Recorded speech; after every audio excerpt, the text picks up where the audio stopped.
Olá pessoal, hoje aqui dando sequência à nossa série de videocasts sobre os briefings setoriais que a Climate Bonds lançou. Os briefings setoriais são guias práticos que trazem as melhores práticas para a emissão de títulos verdes em setores de importância para a economia brasileira, certo? Esses guias, esses briefings já estão disponíveis no nosso site, então por favor façam download, sigam esse material, está muito interessante. Eu sou o Leonardo, eu sou gerente para a agenda de transição na agroindústria da Climate Bonds no Brasil. E hoje, dando sequência, vamos falar de produção animal, em especial pecuária, certo? Então temos aqui hoje dois convidados que são, assim, extremamente experientes no setor. Temos o José Pugas, que é Head de ESG e Partner da JGP Assets, e o Edu Bastos, que é CEO da MyCarbon. Muito obrigado por aceitar o convite, gente. Então eu queria começar com você, Pugas, uma pergunta simples. A gente vê uma movimentação do mercado de finanças sustentáveis em direção à pecuária. Então, cada vez mais empresas do setor, produtores, estão buscando essa oportunidade, certo? Na sua opinião, como que a gente faz para escalar esse mercado de finanças sustentáveis para a pecuária? O que você acha que são os primeiros passos para isso? Bem, obrigado pelo convite, antes de tudo. É ótimo estar aqui com vocês para ter esse papo, é ótimo estar com o Edu aqui. Bem, eu acho que todos os elementos necessários para que as finanças sustentáveis abraçassem o setor pecuário já foram dados. Não tem mais desculpa para que a gente não faça o avanço. Acredito ainda que alguns elementos estejam um pouco soltos dentro dessa equação. Eu acho que a gente pode focar neles. O primeiro ponto é a falta de massa crítica ainda no mercado financeiro para entender não só finanças verdes, mas entender pecuária. Então, quando a gente olha o caminho que o agro fez para o mercado de capitais no Brasil e o ESG para o mercado de capitais brasileiro foi quase paralelo. Os dois fenômenos são muito recentes. O financiamento do agronegócio pelo mercado de capitais, comparado com o crédito rural brasileiro, é uma criança, um bebê. E o ESG também. Então, é bem interessante ver como que eles estão juntos, ganhando uma massa crítica muito conectada. Pecuária tem peculiaridades que a gente pode falar até sobre isso daqui a pouco. O segundo ponto que eu vejo é que, dado a questão das finanças sustentáveis, elas demandarem uma escala, produtores individuais dificilmente vão conseguir ter acesso a finanças sustentáveis. Então, a parceria com grandes compradores, a transformação de cadeias produtivas em cadeias para distribuição de crédito, que permita o acesso do pecuarista ao mercado de finanças sustentáveis, é essencial. Então, da mesma forma que o mercado de capitais precisa amadurecer e qualificar os seus produtos financeiros, que já está acontecendo, me enche de orgulho de fazer parte desse mercado, a gente também precisa da outra parte. A gente precisa das grandes empresas transformando suas cadeias produtivas e levando com seu risco para o mercado de capitais o pequeno pecuarista que estaria muito longe disso tudo. E um outro ponto que eu acho essencial é a transparência. Quando a gente fala de finanças sustentáveis, finança sustentável séria, ela é baseada em ciência. E por ser baseada em ciência, precisa ter cientistas envolvidos, a gente precisa do processo científico, a metodologia científica. Então, ter uma boa certificação, ter rastreabilidade, ter a qualificação da adicionalidade. Quando eu falo adicionalidade, é a diferença entre o grau que se pega e o grau que se entrega. Ter essa seriedade é essencial. Porque no momento que eu falo, olha, meu investimento é um investimento sustentável, é porque eu estou aceitando condições que talvez eu não aceitaria em outras condições pelo impacto positivo que aquilo gera. Então, a qualificação do impacto é essencial. Então, é o momento que a gente consiga desenvolver a massa crítica do mercado financeiro, desenvolver a capacidade da indústria de transformar suas cadeias produtivas. Ficará faltando só mesmo transparência e precisão científica, que eu tenho certeza que a gente consegue também alcançar, até pela parceria que a gente tem visto com players do mercado que querem que isso ocorra. Sim, do nosso lado, do lado da CBI, acredito que a gente traz essa precisão científica em tudo que nós desenvolvemos. Quando trazemos critérios, é uma marca nossa que tudo que é desenvolvido é science-based, é baseado em ciência. Então, esperamos que nós que possamos trazer esse tipo de segurança ao mercado com os nossos critérios. O mercado precisa. Por favor, venham logo. Muito. Já temos os nossos critérios, estamos sempre ampliando, mas sempre baseado em discussão científica com quem entende realmente das métricas do setor. Sim. Isso é muito importante. Obrigado, Pugas. Edu, tem uma pergunta para você.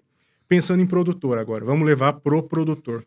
Como que você comunica para o produtor quais são os benefícios deles adotarem as melhores práticas e acessar esse tipo de finança? Como que você traz isso que na verdade é o off-taker final das finanças sustentáveis? Obrigado pela pergunta, obrigado pelo convite, bom demais também, Pulgas, estar aqui junto com vocês. Para o produtor é extremamente pragmático. E para nós, na verdade, discutir essa agenda com o produtor é, em última instância, uma agenda de produtividade. Ou seja, produzir mais arrobas por hectare por ano. No final do dia, é isso que o produtor movimenta, né? Na cabeça dele, é isso que ele vende e para nós é o que a gente compra, né? Então, claro que eu compro o boi inteiro, mas aquele boi, a medida daquele boi são arrobas, né? E então, sempre que a gente conversa com essa agenda de carbono, no final do dia é uma agenda de produtividade. Então, é melhorar o solo, melhorar a pastagem, recuperar a pastagem e entender também que isso é uma abordagem integrada da paisagem, né? A gente sempre falava, né, de landscape approach e não tinha, né, uma tradução boa. Eu acho que com o novo ABC+, veio lá, está escrito lá no ABC+, né, o abordagem integrada da paisagem, adorei a tradução, porque é justamente isso. Então, é entender junto com o produtor onde ele quer recuperar a pastagem em pastagem, onde existe uma oportunidade eventual de recuperar a pastagem em floresta, pode ser floresta nativa, pode ser floresta exótica, ele pode recuperar aquela pastagem no sistema agroflorestal, ele pode recuperar em agricultura. Para cada uma delas tem um perfil de intervenção, para cada uma delas vai ter uma quantidade de dinheiro a ser investido. E aí, juntos, a gente vai fazer essa conta, tanto do lado técnico quanto do lado financeiro. E trazer esses modelos, né, de maneira conjunta ao produtor dá mais robustez no diálogo, né? Não fica só uma coisa de, eu acho bonito plantar árvore, eu acho bonito manter pecuária. Não, olha, na pecuária tem um investimento mínimo aqui de $200, por exemplo, por hectare, vai ter um retorno de 300, você pode plantar árvore e vai custar $10 mil o hectare, mas o retorno é bem maior. E aí ele toma a melhor decisão conjuntamente, e só reforçando o que o Pulgas comentou, concordo total, a gente entende que é uma obrigação do setor, principalmente da indústria, né, frigorífica, também ter esse diálogo mais próximo, né, de garantir. As compras no agro ainda são muito spot, né, compra particularmente pecuária, quase 100% é spot. Quando a gente fala de mercado de carbono, a gente está falando aqui de contratos de longo prazo. E isso acaba mudando totalmente o jeito de lidar com os próprios contratos no dia a dia, né, da pecuária. Então, tem um horizonte aí super interessante para todos nós. Ótimo, Edu, não, concordo completamente. Eu quero manter a conversa aqui no produtor, trazer para o Pulgas de novo. Como eu falei, existe uma movimentação do mercado, também de pecuária em direção às finanças sustentáveis, só que quando a gente compara no mercado de capital a outros setores, até a agricultura que não envolve pecuária, envolve culturas em si, a fração ocupada pela pecuária ainda é pequena. E você falou muito bem dessa questão de mudar toda a cadeia de valor. Como que você acha que deve funcionar essa comunicação da cadeia de valor até chegar no produtor? Como que essa informação, como que o produtor ele tem que ser levado às finanças sustentáveis através dessa cadeia de valor? Não sei se ficou clara a pergunta. Ficou. Eu acho que é aquilo que sempre conduz a economia, estímulo financeiro. Não tem muito mistério. Eu não consigo imaginar nenhum produtor num momento de filania, falando, oh meu Deus, estou destruindo a natureza, não acontece isso. Vamos sair um pouco das histórias em quadrinhos. O que a gente está pondo aqui é que ele acredita estar fazendo, levando impacto positivo para sua comunidade, para sua paisagem. Eu não vejo ninguém feliz gerando impacto negativo, ninguém planejando gerar um impacto negativo. No entanto, ele precisa ser estimulado a fazer mais, a ir além. E aí entra a questão dos estímulos financeiros, dos estímulos econômicos. E aí entra o mercado de capitais, porque nós lidamos com capital. Então, esse caminho ele tem que ser uma mão dupla. A gente tem que entender as necessidades do pecuarista para adaptar o produto à realidade dele. Esse é um trabalho que é muito mal feito ainda. A gente entende bem a realidade do sojicultor, do produtor de milho, produtor de grãos. Ele é compreendido. Mas o pecuarista, o agrofloresteiro, são ainda entidades pouco conhecidas pelo mercado de capitais. Nós temos que aprender. Não é obrigação do pecuarista nos explicar. É obrigação nossa entender. Mas aí, uma vez que a gente cria esses estímulos, aí sim, aqueles parceiros que estão conosco na cadeia, que vão pulverizar esse estímulo financeiro, eles têm que estar conosco para traduzir esse estímulo financeiro para a realidade do produtor. Porque uma coisa que o Edu falou que foi genial é que o pecuarista ainda olha produtividade arroba. A gente tem que começar a pensar rentabilidade por hectare de pastagem, por hectare de paisagem. O quanto de imagem, quanto de lucro que eu tiro por hectare de paisagem. No momento que eu adoto essa política, eu começo a diversificar o meu mix, eu consigo pensar na integração lavoura, pecuária, floresta, eu consigo pensar na qualificação de impacto, eu consigo pensar em serviço ecossistêmico, consigo pensar em crédito de carbono. O produtor, quando ele perceber que ele já está produzindo muita coisa que ele não monetiza, certamente ele vai mudar o comportamento. Mas a gente precisa sinalizar o como que ele precisa, qual passo que ele tem que adotar. Porque pecuária é uma tradição quase familiar no Brasil. Então, são hábitos adquiridos que precisam ser incorporados, não destruídos, não sublimados, não é isso, mas sim incorporados dentro desse novo mix de receitas que pode ser levado para o produtor. Não, eu acho isso ótimo, Pulgas, porque eu gosto sempre de falar que a agricultura ela é muito dinâmica e muito contexto específica. O que a gente vive no Brasil e vê a agricultura não é a mesma coisa que você vê a agricultura na Europa, não é a mesma coisa que você vê a agricultura na América do Norte. E isso é um grande desafio para a agri, falando em padrão. Nós temos critérios globais, mas é um desafio porque é muito contexto específico. Essa questão de comunicação entra muito nisso. Como você entender o ambiente que o produtor está inserido, essa questão cultural, é familiar o negócio, e como trazer isso para ele. Não sei, Edu, você tem algum comentário nisso, nessa parte de comunicação, experiência da MyCarbon, algo do tipo? Porque eu acho que esse é o grande gargalho que a gente tem que puxar hoje. Eu concordo, assim, o incentivo econômico, ele ajuda bastante, mas, de novo, é importante lembrar, tem um desafio cultural muito grande, né? Então, a pecuária, ela sempre foi vista como algo ligado à expansão do território, né? No mundo inteiro foi assim, né? Então, desde que os humanos, né, começaram, né, a querer ali, né, se agregar nas cidades, então aquela ideia de, tá bom, mas se eu quiser ir para algum lugar, o que eu faço? Não, leva a pecuária junto, pode ser o boi, pode ser o camelo, a cabra, qualquer, dependente da cultura que você está inserido. No Brasil é a mesma coisa, né? Quando a gente começou a conquistar o norte do país, na década de 70, 80, né, coisa que os Estados Unidos fez 200 anos atrás, quando foi fazer a conquista do oeste, a lógica é igual, né? Então você leva a pecuária para ocupar o território e aí, se chegar uma estrada, se você tiver uma terra plana, se chegar alguma indústria, você pode converter uma parte daquela pecuária para agricultura. E acabou se associando a ideia, né, de que, então pecuária é uma coisa atrasada, né, que é só uma coisa que está ali enquanto não tem alguma outra coisa de rentabilidade maior. O que o Brasil fez, particularmente nesses últimos 20, 30 anos, né, que saiu de um dos 10 maiores produtores para o segundo maior produtor do mundo, um dos 10 maiores exportadores para o maior exportador do mundo de pecuária, foi dizer, olha, pecuária pode ser tão rentável quanto agricultura ou floresta, desde que bem feita, mas exige financiamento. E o pecuarista, em geral, não gosta de se alavancar. Então, culturalmente, pecuarista, eu venho de família de pecuaristas e eu sempre falo, né? Eu sempre ouço isso. Pô, se eu gostasse de me alavancar, eu plantava soja, né? Porque aí eu vou lá, vou comprar máquina, eu vou não sei o quê. Não. Então, assim, mas quando você pensa numa intensificação de pecuária, o número de animais, se você sair de meia cabeça, né, para 2, 3 cabeças, você tem a cabeça animal. Aquilo é um investimento muito grande. Em geral, é o maior investimento que você vai fazer dentro da área. Então, isso acaba mudando também, culturalmente, o jeito de fazer, o que, obviamente, puxa até para uma mudança no financiamento. E a gente, quando vai conversar com o pecuarista, a gente vai tomando isso em conta, que não é só chegar lá e falar assim, não, imagina, é só adubar a pastagem, pôr cerca e você triplica a tua unidade, a quantidade de boi. O pecuarista ri e fala, tá, mas eu gastei todo o dinheiro em cerca e adubo e não tenho dinheiro para comprar o boi. Então, é algo que precisa ser feito com cuidado, inclusive se a gente inserir outras atividades como floresta, de trazer esse conhecimento, né?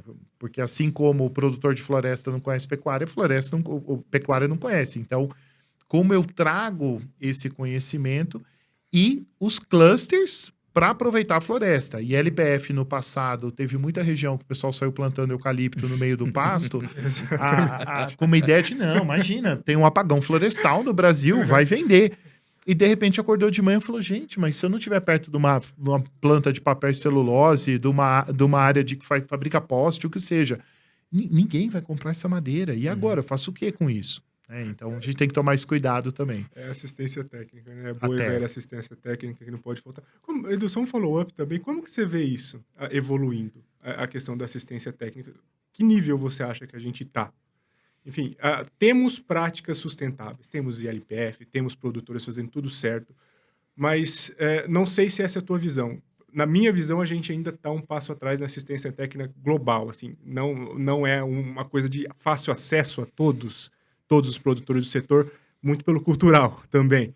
Eu não sei, como que você vê essa situação hoje no Brasil? A gente ainda está muito distante. Nós tomamos uma decisão como país, particularmente ali no governo Collor, né, de dizer assim, não, assistência técnica pública não serve, destrói, e aí algum dia a gente vai trazer a privada e vai resolver tudo. A gente esqueceu, né, de trazer para grande parte dos brasileiros, né? Esqueceu de combinar com os privados também, né? Então, esqueceu de combinar com o privado, ótimo. Então, assim, se você está no sul do país, onde tem um sistema cooperativista muito forte, as cooperativas assumiram uma parte dessa responsabilidade. Se você está em alguns estados onde a assistência técnica ainda foi, de alguma maneira, ainda que toscamente, mas foi mantida, né? Minas Gerais, São Paulo, você ainda consegue ter alguma assistência. Mas, em geral, né, se você é um agrofloresteiro, adorei o termo, você quer fazer uma agrofloresta de cacau e açaí no sul do Pará, uau, com quem que eu converso? Né? Assim, quem que vai me ajudar? Eu tenho 10 hectares, então assim, eu não tenho tamanho para uma empresa privada ajudar, né? Se você comprar adubo, se você comprar uma máquina, as empresas vão te ajudar, né? Mas se você comprar uma quantidade que justifique mandar uma pessoa para a tua região, não tem aqui maldade, né? Certo ou errado, é só uma lógica econômica. Então, sim, tem uma solução que ela passa por mais parceria público-privada e que a gente vai ter que abraçar e entender que isso é bom, né? Muita gente, eu vejo, às vezes fala, não, mas tem a Embrapa. Não é papel da Embrapa fazer extensão. O papel da Embrapa é treinar treinadores. E faz isso muito bem. Mas a gente precisa dos treinadores para isso. E, claro, tem o Senar, que tem feito um papel, tem um espaço enorme para fazer ainda melhor, mas o Senar tem que ser demandado e, de novo, todos os projetos financeiros, o Pulgas tem muito mais experiência que eu, mas um dos maiores custos, se não maior, é sempre assistência técnica. Então, hoje a gente entende que isso é uma parte importantíssima, ou a chance de falhar é muito grande. Porque ao passo que você aumenta a complexidade do sistema, né, você começa a fazer esses landscape approach, né, vai ficando cada vez mais difícil de você fazer algo sem alguma assistência. O que não acontecia no passado, que era tabelado, era aquilo, você tinha aquela quantidade de ração, aquela área para aquela cabeça de gado. Então, essa é uma grande preocupação nossa quando eu falo em pecuária sustentável e tudo mais. Mas, realmente, essa é onde eu posiciono o Brasil. Vejo uma luz no final do túnel, vejo que isso está evoluindo muito, porque olha os sistemas que nós temos hoje implantados, integração lavoura-pecuária, mas ainda temos muito que avançar nessa área. Pessoal, a gente está falando de produtor, já vamos pular para o investidor um pouquinho, também, quem está entregando esse dinheiro. Pergunta para o Pulgas. Pulgas, como que você vê hoje um interesse nesse tipo de projeto da parte do investidor? Tá? Como que você vê, de forma bem global? Gigante, não tenho muito o que... Eu acho que eu não posso eufemizar aqui. Quando a gente fala de soluções passeadas em natureza, por exemplo, esse é o protagonismo que o Brasil pode adotar globalmente. O agro brasileiro é um protagonista global, conquista do agro nacional, essa posição, mas os números mudaram, o mundo mudou. Para a gente continuar sendo protagonista do agro global, a gente precisa ser protagonista do agroambientalismo, a gente precisa ser uma potência agroecológica. E ser uma potência agroecológica, ela tem um movimento de competitividade natural do Brasil que traz o investidor para esse movimento. Quando nós temos uma transição que vai demandar tanto capital, como a transição produtiva global vai demandar para commodities agrícolas, é óbvio que o capital vai para onde ele vai fluir de forma mais fácil. O Brasil ele é um player hiper relevante nesse processo. Então, interesse de investimento, há bastante. Temos que superar alguns indicadores complicados que afastam o investidor que é mais sensível ao impacto socioambiental. Isso vai ser um desafio nosso para os próximos anos. qualificar nossos indicadores socioambientais. Mas uma vez isso superado, eu não vejo nenhuma barreira para que a grande atração de investimento internacional no Brasil seja para a transição produtiva do nosso agro. Então, como investidor brasileiro, eu só posso ficar feliz com isso. E como brasileiro, fico felicíssimo com isso. Então, o caminho para que a gente consiga fazer, de fato, a transição, a vinda do capitalista para esse processo de transição produtiva é ter uma teoria clara de mudança. O pecuarista, ele é uma parte essencial. Porque, como a gente falou, né, meio que a santíssima trindade do agronegócio brasileiro: boi, soja e milho. E soja e milho para alimentar o boi. Então, a gente tem essa questão muito forte, mas que vai precisar ser reformatado. Seja com os mecanismos de carbono que estão sendo estabelecidos, como o CBAM, seja as novas legislações que mudam a compreensão do que é desmatamento para importação, que desconsidera, às vezes, o Código Florestal brasileiro. Temos as próprias taxonomias vindo com uma força cada vez maior, e aqui o Climate Bond Initiative tem uma das melhores taxonomias que eu conheço, e ela é robusta e internacionalmente reconhecida, e nós estamos falando que só faz sentido produzir commodity no Brasil para exportação.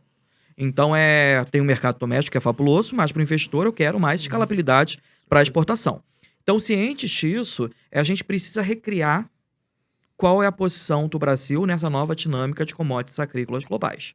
Se estivermos afinados, não seremos somente os investidores brasileiros a estarmos investindo, serão os investidores internacionais querendo investir cada vez mais. Basta a gente se adequar a essa narrativa global que é irreversível. Perfeito. Isso é lindo de se ouvir. Isso é lindo de se ouvir. Edu, falando ainda de investidor, como que você vê esses mecanismos de carbono entrando no jogo aí? Qual que é o potencial disso, na tua visão? O potencial é gigantesco. A gente tem um potencial de pelo menos 25% global do mundo está aqui, né? E como o Pugas bem comentou, os atores globais enxergam isso no Brasil.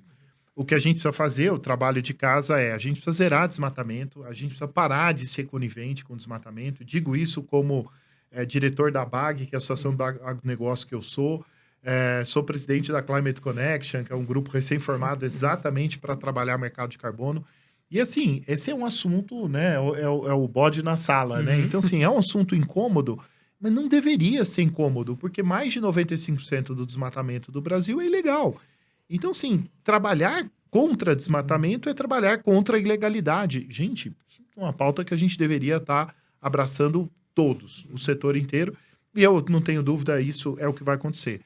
Se a gente fizer esse trabalho e, em paralelo, trazer toda essa discussão de taxonomia, dos MRVs, né, da medição, reporte e verificação, tropicalizada, né? Então é importante a gente, né, lembrar isso, porque quando a gente fala de LPF, por exemplo, o conceito é ótimo. A gente que é brasileiro entende, né? Fala assim, claro, você vai plantar soja, vai jogar milho, junto do milho você joga braquiária, quando você colhe o milho tem o pasto e você põe a cada 20 metros uma linha de eucalipto ou qualquer outra árvore. Uau, que bacana. Quando você vai conversar com os sistemas de certificação, fala assim, não, mas não dá para fazer 2 safras, né? Porque vai nevar. Não neva. Então, assim, pra gente é muito óbvio, né? Não neva, né? Para uma parte desses formuladores de política não é tão óbvio. Para o setor financeiro global não é tão óbvio.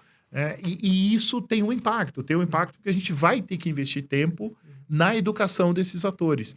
Mas essa é uma agenda de pelo menos 100 bilhões de dólares para o Brasil. Então, assim, esse é o número. E esse é o número que a gente deveria buscar num modelo muito, muito conservador. Se a gente considerar carbono orgânico no solo, só de carbono orgânico no solo, a gente tem pelo menos 1 gigaton, 1 bilhão de toneladas.